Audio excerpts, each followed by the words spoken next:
can you do an HMO in London, right? All of these are actually search results regarding like texts, right? All of these are blog posts inside all of the search results are blog posts inside the web search, like, or inside the Google at the moment. Now, what if you have a video, HMO licensing and rent repaying order? Instead of this title, if you do the title like, can you do HMO inside London, right? Then you have a more probability to get ranked better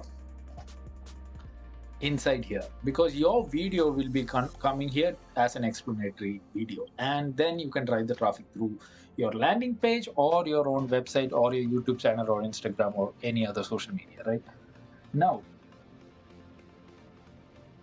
another thing is another thing that is very important, because we are doing video, is like, if for instance you have a very good video explaining why can you start an HMO inside London, right? And this is your page, for example. This is not the page that we created, so assume that this video is inside this page, right?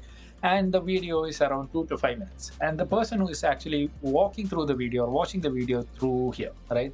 So let me explain it a bit more.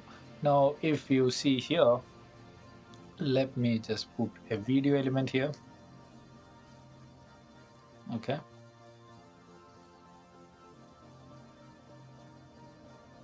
All right. And I'm gonna take my YouTube channel and link it there.